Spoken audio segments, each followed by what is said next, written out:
Hey everybody, this is Russ from Metro Game Core. Today we are going to review the 8BitDo Pro 3. And I've been waiting a while for a new version of this controller. I remember reviewing the 8BitDo Pro 2 about 4.5 years ago, right when I first started my channel. And this new one's got a lot of nice changes to it, both under the hood as well as the controller itself. We've got TMR joysticks, Hall sensor triggers, as well as the ability to turn them into hair triggers too. And I think these three color options are both iconic and classic at the same time, and they are easy to customize. And using this controller is a very seamless experience now that it comes with its own charging dock. And so yeah, there's a lot of good improvements here. And so I can see this being a jack of all trades retro style controller because we got a bunch of connectivity options and you can customize it to your liking as well. But like with other controllers that try to be a jack of all trades, there are some compromises here and there, and we'll cover all that in this review. So kick back, grab your favorite snack and drink, and let's go ahead and dive in.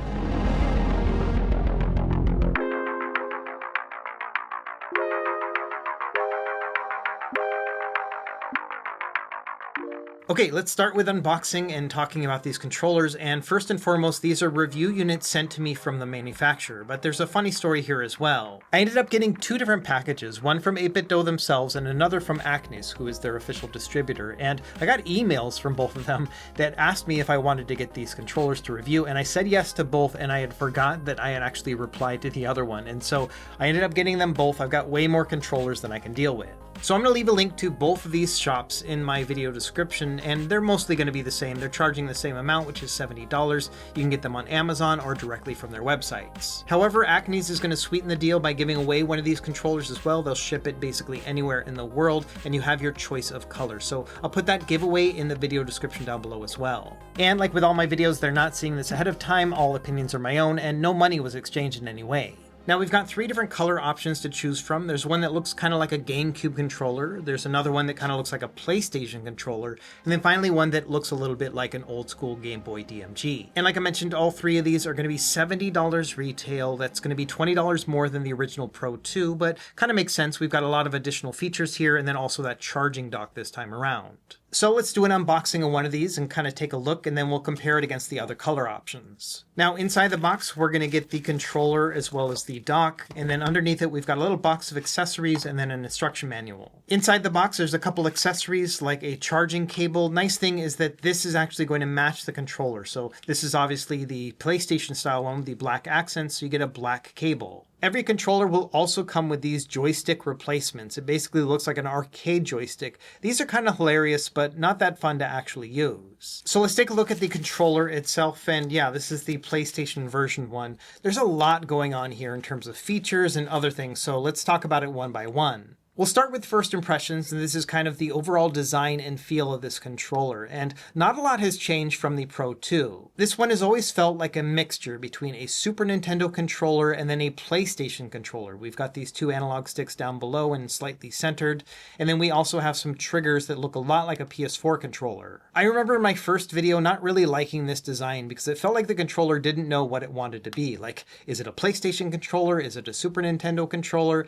And I think I've warmed up to it over the years just because it is so dang comfortable. It is basically a Super Nintendo controller that just has these nice ergonomic grips that allow me to play it for hours on end. And so over the years, this has been one of my favorite retro style controllers just because it has that classic feel to it, but it is also super ergonomic to be able to play for long periods. And you can kind of see the DNA in all these other controllers, the Super Nintendo one here up on the front, and then the PlayStation one just in terms of like the shape and the kind of look of it. And then finally the PS4 controller because the triggers are very similar. And this one up top is the Pro 2 versus the Pro 3, and yeah, you can see that they are almost identical. One major change is on the back. The new one no longer has a detachable battery compartment. That was probably one of the coolest things about this one originally, is that you could take this compartment out and then it had a rechargeable battery pack. And if you took the battery pack out, it could still use AA batteries, which I think really helped with its longevity overall. The battery size is the same between the two. They are both 1000 milliamp hours. So that is one feature that is not there with the Pro 3. You're not going to be able to swap out this battery compartment,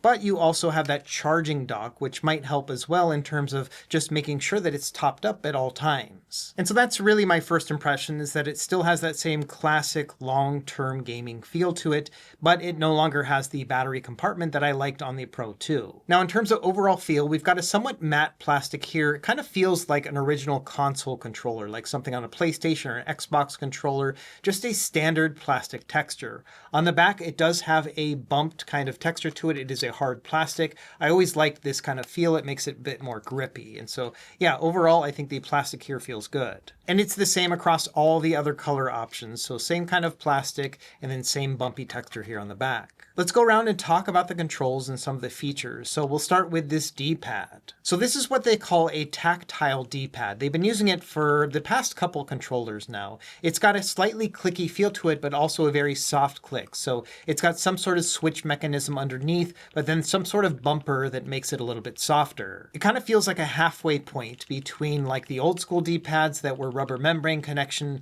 and then also like a more modern like dome switch like you would find on a Nintendo Switch. Now, in terms of tactile feedback, this actually feels a little bit less sensitive than the past few controllers, and I think some of this has to do with the shape of the controller itself. Regardless, I was happy to see that this easily passes the Contra test. When I press down on the D-pad and rock it left and right, it actually makes the character stay in place pretty well. If I try to push it with a bit more force, I can make the character move, but you also get that clicky feedback every time you do that. So I think when it comes to precision platformers and avoiding accidental diagonals, this is doing a pretty good job.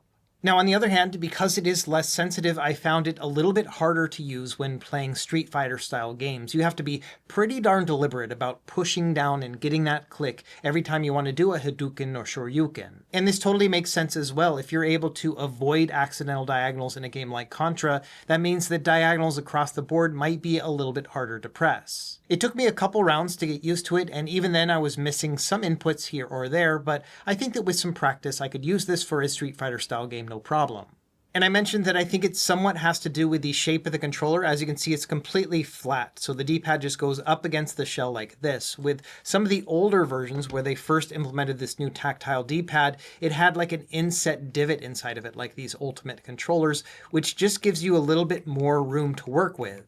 And so that's my guess as to why the Ultimate controllers are a little bit more touchy, is because they have more height to them and they can go down deeper and it's easier to hit a diagonal than on a flat controller here on the Pro 3. And if I had to choose between the two in terms of diagonals, I'd rather use the Pro 3 because this one is a little bit less sensitive, which means I got to be a bit more deliberate, which I would prefer over having these accidental touches. I also love that the D-pad is up top on this controller, which makes it just a really excellent fit for retro gaming. Now let's talk about the analog sticks, which have been upgraded from the Pro 2 as well. Number one, you can see that they now have a magnetic strip around the edges, so it's got a really nice gliding feel to it right here. The caps themselves are similar to how they've always been, so they have that nice like bumpy texture, which I always love, and then they are slightly convex and concave at the same time, meaning that they go down a little bit, but then they also bump out at the top. So this overall cap design reminds me very much so of a PS4 or PS5 controller, and of course that positioning is very familiar as well. The sticks themselves are TMR joysticks, which means they are super accurate and precise, and they're also low powered. So it's really a nice combination when it comes to input and everything else. So I've really enjoyed just this overall usage. I put about 10 hours into these controllers with some pretty analog-centric games, and yeah, it's been a really great fit. So no complaints altogether when it comes to accuracy and everything else. Another new thing about these analog sticks is that you can actually just pop them right out, and then you can replace them with those balls that come with it as well, which is just hilarious. The connection here is super easy. You just kind of line it up here horizontally and then just cram it into place. And yeah, now I've got an analog stick that's an actual like joystick on it. And yeah, it's super tall as you can see, and it's kind of slick and glossy, but it still has that metal band around it too, so it feels very smooth. I personally have not been using these just because, I don't know, I can't really find a good use for them. They're also a little bit too tall for me. Like I feel like I have to stretch my thumb to get to the top of it, and so it just feels kind of weird. I'm not sure how many people are going to be using these, but I assume they're not super expensive to make, and so hopefully 8BitDo just kind of put it in there for the love of gaming, and it is kind of funny. Let's talk about the face buttons. So number one, these are swappable. So even though they are in a Nintendo Switch layout, you can change that very easily. Inside the bottom of the dock, attached to the panel, will actually be more magnetic buttons, and then also this little tool which will allow you to take the buttons off. So this thing is kind of like a suction cup, but also has a magnet in the center of it. So what you do is you basically just line it up perfectly on it, then push down to kind of make that suction and then pull it right off. And the cool thing is that each of these connectors are the same. So there's a little divot at the top and that's it, which means you can swap these buttons out however you would like. So if you wanted, you could set it up with the Xbox style ABXY layout. So if you're going to be playing PC games, that's going to be an excellent fit. Or you could really just change it to whatever you would like. You've also got these color options, so you could change that out to, match like the European or Japanese Super Nintendo layout too. So there we go. Now it looks more like a Super Nintendo controller. I think it looks nice and retro as well. A couple notes about the buttons themselves. They are somewhat sharp along the edges. You can see here, they just kind of drop right off. They're not as rounded as I was expecting them to be. But I would not classify them as being sharp or anything. Like, they still feel pretty pleasant to use. They're just not quite as rounded or bumpy as I was expecting. So they're a bit flat in overall shape. Another thing worth noting is they are relatively loud buttons compared to something like the D-pad, which is really quiet. Even these shoulder buttons and joysticks are a lot quieter. So let's do a quick sound test so you can actually hear them.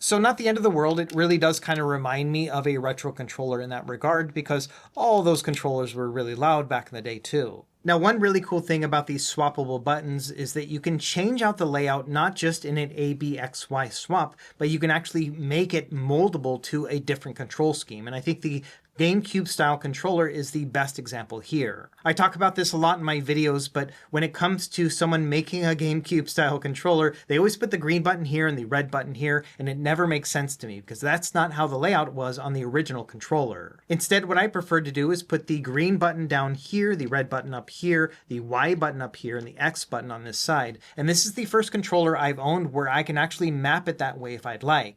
And so this is the control scheme that I prefer. It's not a one-to-one replica of the GameCube, but it's a lot closer than other controllers. So I know the A is going to be my main button. I've got my B over here, and it all just kind of makes sense to me. The number one place I've been using this is on the Switch 2 when playing those GameCube games available with Nintendo Switch Online. This allows me to change out the button layout on the controller itself, and then I can also go into the software and then remap everything to match them too. And so aside from using the actual GameCube controller with the Nintendo Switch Online setup, this 8BitDo Pro 3 has probably been my closest second place. Okay, let's take a look at the rest of the buttons. We've got our select and start. These are kind of rubber padded, very similar to the original Super Nintendo controller, very classic feeling. We've got a start button, which can function as our turbo button. We'll use that later. And then also this is the 8BitDo button, which can be used as our home button depending on the system you're using. In the center, we've got a profile switching button, and that's what these 3 LEDs are for as well. You can have up to 3 programmable profiles depending on the input method you're using.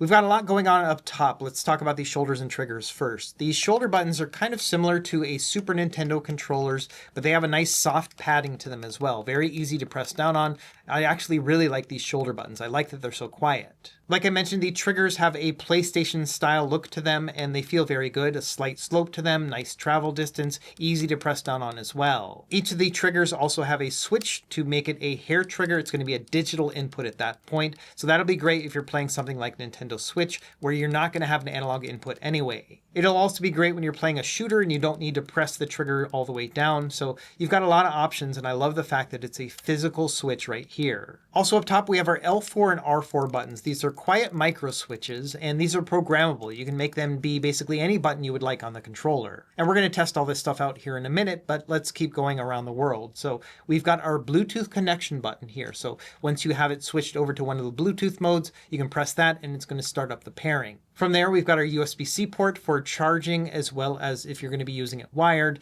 and then an LED charging indicator. On the bottom, we've got these little LEDs which will let us know which player your controller is. So first player, second player, third player, and so on.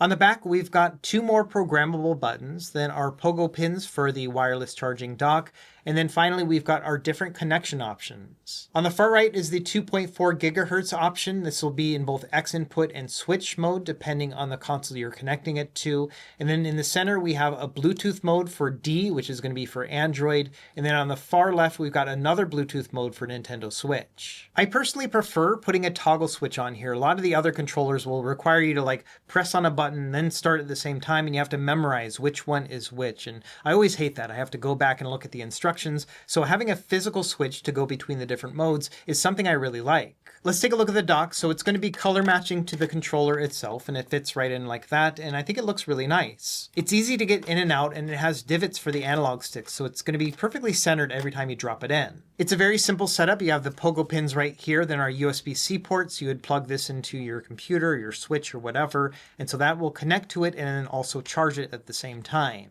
On the bottom, we've got a compartment. This is where you're going to put your extra buttons as well as that tool to take the other buttons off. And then we have our 2.4 gigahertz dongle. They recently updated a lot of these to be USB-C, and this one is no different. And you don't actually have to plug this into your computer. If you plug it into here, you can just use the cable to plug it into your computer or Switch, and it'll connect to the dongle. So you don't have to use two outlets, just one. On the bottom, we've got a little LED strip. So when you connect the controller and it starts charging, it's going to light up. And so when you have it down like this, you will see it charging down below. So that'll be a really nice indicator to know whether or not it's still charging or whether or not it's done. And so here are the three different color options all at once. Personally, I've been using this one the most. I love the fact that it's two-toned, and then when you add those buttons that kind of make it look like a Super Nintendo controller, it's just super nostalgic for me. So this is the one I've enjoyed the most. The GameCube one is really neat. I love the fact that I can change out the ABXY pattern to actually match what I want to use when playing GameCube games. But for everything else, it is a little bit more awkward. One of the other clever things they did is that they added a yellow ball to these ones, which means that technically you could like use this as your C stick. I mean, it is huge and just kind of crazy, but yeah, you have the full motif right here if you want it. The DMG one is also pretty neat. It has a lighter gray color to it, but it has that DMG style D-pad. A lot of people like this kind of texture just because it reminds them of the old school Game Boy, and so that is pretty cool. We've also got a single color for all the buttons, which is going to make it really handy when swapping them out, so you don't have to worry about, different color coding options. And all the controllers do come with a rainbow Skittle color option if you want to use those instead. One thing I don't like about the DMG one is that it comes with a bright red color for the joystick ball. Same thing as these ones. And I think this is just a little bit off-putting. I wish that they were gray instead. I think it would be a better match. So overall, I like the color options that we have with this initial batch, and I bet that they will probably have some updates down the line. For example, with the Pro 2, they ended up using transparent green and purple options as well down the line. So yeah, I fully expect to see more color options for the Pro 3 in the future, but right now I think they're pretty good. Okay, now let's talk about some of the options we can do on the controller to kind of swap things out. So number one is assigning these hotkey buttons. So we've got two up here and then two on the back. And so let's say in Super Mario World, I want to use this button to jump and then this button to do a spin jump. So this is pretty easy. You'll press the back button, then whatever button you want it to be replaced with. So this A button, and then we're going to press the star button at the same time. From then on, when I press this back button, it's now going to be the A button, and it'll flash like this every time that I use it. So that's the way that I know that it's been mapped. Now the spin button is this button here. So we're going to press the left button plus that, and then star, and then that's going to assign that one. So now when I press this, it's going to do the spin jump as well. And so there we go. Now I can press the jump button and the spin jump all without pressing the face buttons. And obviously that'll carry over to other games that I'm playing. And if you want to take it away, then you press like the back button, then a star button, and that will cancel it. And so now it no longer works. It's going to be the same combination with the L4 and R4 buttons as well. And you can also do multiple button combinations. It doesn't have to be just a 1-for-1. The only other thing you can assign on the controller itself is to enable turbo not. So you just press a button and then the star button, and that's it. So now the jump button is turbo. So if I press and hold it, it's just going to be a turbo input. And again, same thing, press the button and star again, it'll take it away. Everything else has to be adjusted in the software, which we will cover later in this video, but one thing I wish they changed up was that they added a hotkey to swap out the ABXY pattern in the controller itself. For example, when I go into the compatibility and the different connectivity options, you'll find that when connecting this to Android, for example, it's going to put the A button here when most games expect it to be down here. And I'd love just a quick hotkey, like, star plus start or whatever it happens to be, that would allow us to basically swap that out so the A button would register down here instead. Other companies like GameSir do this standard in their controllers, and I wish that it was an easy hotkey for 8BitDo as well. Okay, now let's talk about connectivity and everything that you can use with this controller, and it is very simple in some ways and very complex in others. I spent almost an entire day going through all the different connectivity options and connecting it to anything I could think of, and these are the results. We're going to go through each of these in a minute, but I just wanted to show you this before we dive in. Also, as a quick caveat, 8BitDo doesn't advertise a lot of these connectivity options for the controller, but they often can connect, and this is one of the things I wish they would do a little bit better. I really wish that they would make a chart like this on their own website. I think it would make things a lot clearer for potential customers. Let's start with Windows, probably the easiest setup. So all you have to do here is just set it to S/X, then 2.4 gigahertz, and that's it. You can now plug in the dongle directly into your computer. I'm using a tablet PC right here.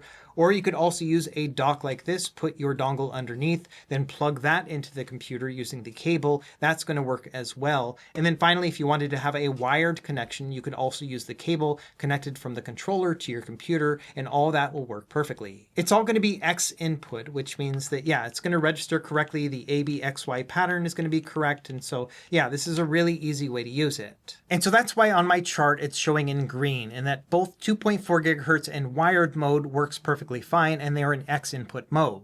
You can connect the controller to Windows via Bluetooth as well, but it has some compromises. That's why it's in orange. For example, in the D mode, it does connect correctly, but the ABXY pattern is going to be swapped. It's going to be in the Nintendo Switch style. And then, of course, same thing with the S mode or the Switch mode. That will also connect, but you're only going to have digital triggers, and then the ABXY pattern will also be Switch style. So those are going to be colored orange because at that point you have to go into each individual game and swap out the button mapping in order to get it to work in an Xbox style, whereas with the X input in 2.4 gigahertz and wired, it's just going to work seamlessly. Now, connecting to Nintendo Switch and Switch 2 is also very similar. You would put it to that far right, the S/X 2.4 gigahertz, to be able to use it with the dongle. And then also you could use it with Bluetooth. If you go to the far left, that's going to be the S mode here in Bluetooth. And so this has been one of my favorite setups, to put it in the 2.4 gigahertz mode, then be able to connect it to the dock. It's going to charge the controller when I'm not using it. I can then pick it up and then use it right then and there. It is worth noting that this controller does not wake the Switch 2 from sleep. According to 8BitDo, only Nintendo products can actually wake it from sleep right now. So that means that every time you're ready to play, you will have to tap that button at the very top, but I think that's a pretty easy compromise, all things considered. And from there, everything else will just work. So the ABXY pattern is going to follow the Nintendo Switch style, and that's about it. And this is a great time to use those digital trigger inputs, so that way you can have just that really light click, because that's all the Nintendo Switch is actually going to use. I think the number one factor here is if you want a Nintendo Switch controller that feels like a PlayStation controller, this is going to be a really good compromise because you have those sticks down below the D-pad. And so I know a lot of people enjoy this pattern. This is going to be a good fit. It also has gyro working right out of the box, so you don't have to do anything special. It's all going to work. Now, it doesn't have NFC communication, so if you want to use like your Amiibo, you can't do that with this controller, but everything else should work fine. And it'll be the same connectivity when it comes to Bluetooth. You can just set it into that Switch mode, then connect it via Bluetooth. But personally, I think using the dongle and the dock is a better setup just because, you can charge it at the same time. You don't have to worry about pairing or anything else like that. It's all just going to work. It is worth noting that the polling rate on this controller is better than it was on the Pro 2, but still not at the point of being like those really high 1000 Hz polling rates that you will often find with Pro level controllers. So for example, with Nintendo Switch mode, we've got 125 Hz with the dongle and 250 Hz in X input mode with the dongle. So something to bear in mind, if you are someone who really wants those high polling rates, then this controller in general may not meet your needs. Regardless, when it comes to Nintendo Switch connectivity, I found it to be pretty good, other than the fact that it doesn't wake it from sleep on the Nintendo Switch 2. Now, when it comes to the Steam Deck, this one's a bit more compromised, but there are some moments where it really shines. So if you just take it and connect it via the dock or the dongle, and then you put it to the SX mode, it's going to pair just fine, but it's only going to be in X input mode. If we start up a game like the remastered versions of Heretic and Hexen, which literally just came out today, If you go in here and we actually look at the controller, you can see it's saying X input controller, and we look at our different templates, all we have are X input templates. And that's not the end of the world. If you're just trying to use your controller like an Xbox controller, then yes, everything works fine. But this controller also has gyro, and you can enable Steam input. It just takes a little bit of a workaround. To start, if we use it in wired mode and then actually switch it over to the D input side and not the SX one, when it connects, it will actually connect correctly. And now in D input mode, when we connect it, you can see it says 8BitDo Pro 3, so it has its own profile. It is worth noting that it'll have the Nintendo Switch layout, so you'll want to change this Use Nintendo button layout, turn that one off, and then it's going to actually function with the A button on the bottom. From there, if we go now into the controller settings and actually look at the different templates, we've got a lot more to work with. For example, we can use gamepad with mouse and gyro, which will work with a lot of first-person shooter games, including this new Heretic and Hexen. And so there we go. I've got gyro working on Heretic, and so that's kind of neat. I hate playing with gyro in first-person games. I'm just terrible at it. But you can see here, this shows a lot of potential and promise, but unfortunately you have to use it wired or in the Bluetooth D input mode. So you can't use it with the dock and the dongle, which unfortunately will default to X input. But still, you've got a lot of options here if you want to work around that. So yes, it does work well in Steam Deck with a couple caveats, that you have to use the D mode, either wired or in the Bluetooth mode in order to get Steam input, but the 2.4 GHz mode will work just fine if you don't mind using X input in SteamOS. You can also connect in Switch mode, but that's going to just register as a Switch Pro controller, which means the ABXY pattern is going to be swapped, and also the triggers are going to be digital only. Now, Android is what I would consider to be in the headache category, and that's because even though it has its own mode, and it says that it's officially supported by 8BitDo, it will actually use the ABXY pattern of Nintendo Switch instead of Xbox, and that is going to wreak havoc on certain games and emulators. Now, in some games, it'll be fine. You can just get used to the idea of pressing this button as your A button, and sure, you can probably get away with playing it like this and, just remembering that the A and B buttons are swapped, but when it comes to like game streaming, that might be a bigger deal. And so that's why I said I wish there was a hotkey to swap out the ABXY pattern, because if it wasn't for that, everything else would be great on Android. The D input mode will register a full analog trigger, which will be great for driving games, other than the fact that the ABXY pattern is going to be off. So hopefully we'll see a software fix for this, but unfortunately, every control scheme in Android is compromised in some way. You could connect it via Bluetooth to the Switch mode, but that's going to make the triggers digital only and still have the ABXY pattern off. I found that some phones and handhelds allowed me to use the 2.4 GHz dongle, but it had the same problem in that it registered as a Switch Pro controller, and so that unfortunately made it so the triggers were digital and the ABXY pattern was off. If your Android device also has an OTG port, you should be able to connect it wired as well, but that has the same problems in that it's going to have the ABXY pattern swapped.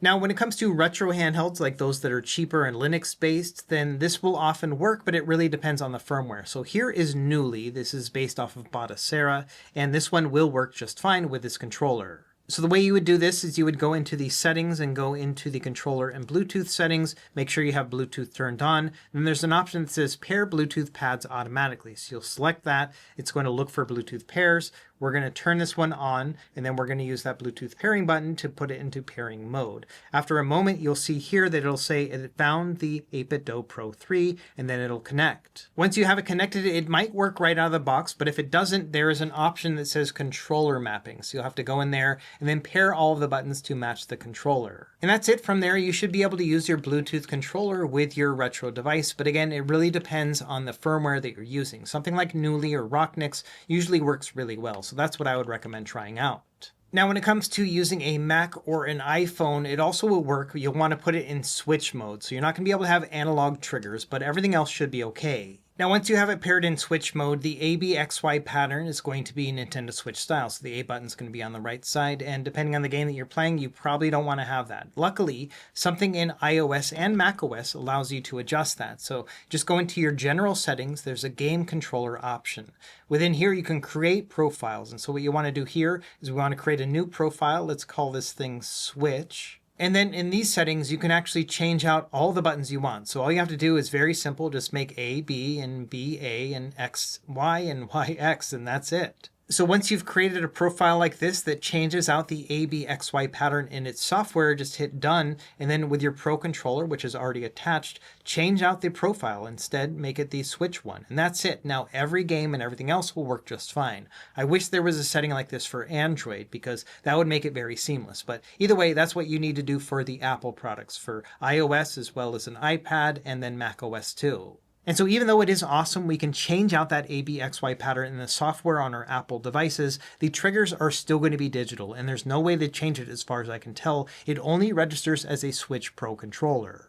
So as it stands, when it comes to the Pro 3, the connectivity options are pretty complex depending on what you're trying to connect it with. I would say the three ones that work the best are going to be Windows and Nintendo Switch and SteamOS. I feel like Android is something that could be fixed in the software down the line, and then same thing maybe with Apple in that it registers instead of as a Switch Pro controller, but as a controller of its own, but I'm not seeing that just yet. So I would say keep an eye out for firmware updates from 8BitDo. They're pretty good at updating their software, and so I'm hoping this chart will get better over time. Okay, now let's talk about the Ultimate software. You can get this directly from their website, and it'll work on Windows and Mac as well. So within here, you can update the firmware. I'm using the latest version, which is version 1.05 as of making this video. You can also update your dongle too. You can also create additional controller profiles, both for Windows or the X input as well as Switch. Unfortunately, you can't make an Android profile, which is a pain in the butt because that would allow me to remap my ABXY buttons, but unfortunately you cannot. Either way, let's go into the Windows one so we can look at what options we have. When starting up, you'll have the ability to make 3 different profiles. You can assign them to the different color options. I've already made a profile here called RGC. Within here, you can change out your button mapping to whatever you would like. So this would be an excellent way to change out the ABXY pattern. You can make a profile that changes them up, and that's going to force them to work the way you want. If you go to the back of the controller, this is also where you can assign your hotkeys. So if you wanted to assign those without having to do it directly on the controller, you can just do that within a profile too. You can set up other stuff like macros if you want to have a combination of key inputs assigned to a button, and you can also adjust your stick properties here too. So within here, you can adjust the dead zones. Right now it's set to 0, but you could make it a little bit higher if you wanted it to have a little bit more force before it actually registered. It's all really up to you. There is a slight dead zone that they have in each of the controllers. You can see that little black circle, but if you want, you can actually take that off altogether. They call that an anti-dead zone. So there's 0 dead zone if you want it, but that can also potentially cause some stick drift. So something to think about. You can also adjust the dead zones of the trigger, either to make it so that you have to press the trigger down more for it to actually register, or you can make it so you only have to press it, say, for example, only halfway in order for it to register at 100. So you've got a lot of room to work with here in terms of your profile and setting it how you would like. You can also adjust the rumble motors, which are located directly here inside of the grip. And by default, it's going to be at 5. I think that is way too strong, so I like to put it down to 1 or 2. So once you've created a profile, you can click on the 3 dots and then load it to one of the other profiles. So now I've just loaded it to profile 1. Now when I click on this, it's going to show a little white dot. That means I have profile 1 loaded up. So that'll remember, like my hotkey assignments, my vibration intensity, and, anything else. So for example, if I wanted to have a second one that would change out my ABXY pattern for Windows and Switch, I can do that as well. And that's really it for the software. You can update it and then assign your different profiles for Windows and Switch. And so that's why on my chart, I have an asterisk above the Bluetooth switch mode as well as 2.4 gigahertz and wired, because you can use the Ultimate software profile to swap the ABXY. Now, unfortunately, say for example, you were going to use the switch mode to connect to Android. That means that yes, you'll be able to swap out your ABXY, but your triggers will still be digital only. And so it's still a compromise. That's why I kept it as orange. Even if you go into the software and try to settle things up so that the ABXY pattern works, it's still not going to give you those analog triggers, and so that's why it's still orange. Like I said earlier, the only places where I think it actually works really well is going to be on Windows and then Switch and SteamOS. Okay, we have spent a lot of time talking about these controllers. Let's wrap up and talk about what I like and what I don't like about the 8BitDo Pro 3. Number one, this is a very tried and true controller. I mean, the last one came out 4.5 years ago, so it's been around for a while, and I love the fact that they really just refined it even more. It's a very comfortable controller. It's probably my favorite retro gaming controller for longer gaming sessions, just because we have those nice ergonomic grips, which allow me to hold it comfortably for a long time. I also love the fact that we have a bunch of customization options, and some of them are done really smartly. For example, with the GameCube controller, the fact that I can move around the buttons however I would like is a dream for me. It's probably the best implementation I've seen with a third-party controller. I also really love that dockable solution like we've seen with other controllers. I can just connect this to my computer or to my Nintendo Switch and then just grab it off the dock, and I will know that it's immediately already going to pair, and it will also be fully charged. They also really kind of let their hair down a little bit, added things like those joystick balls, which I will never use, but it's fun that they added them. And then also the different color options for the buttons are all packed inside, and I love the fact that they kind of went a fun route this time around. When it comes down to it, this is a great retro gaming controller for someone who wants to play D-pad centric games, or somebody who wants to play Nintendo Switch but with a PlayStation style layout. And so I can see this working for a lot of people. Now, of course, it's not perfect, so let's talk about some of the things I didn't like. Number one is the fact that the battery compartment is no longer swappable like it was originally. I really like the idea of being able to use AA batteries if I needed to in a pinch, but I think the dock kind of takes over that anyway because it'll always be fully charged. I also think the face buttons are kind of loud. It's pretty typical for a retro controller, but something to think about if you want to play quietly, this is not the controller for you. And then finally, the biggest thing here is that the connectivity options are relatively convoluted. I think if you're just going to be connecting to very simple things, like connecting it to your computer or to a Nintendo Switch, then yes, it's going to work as expected. But as you start to try to go deeper into the rabbit hole, it gets more and more complex. For example, using SteamOS on this device is a bit of a compromise. You can only use Bluetooth or wired. Same thing with Android. I feel like it isn't working as intended because the ABXY pattern was Nintendo Switch style in every layout.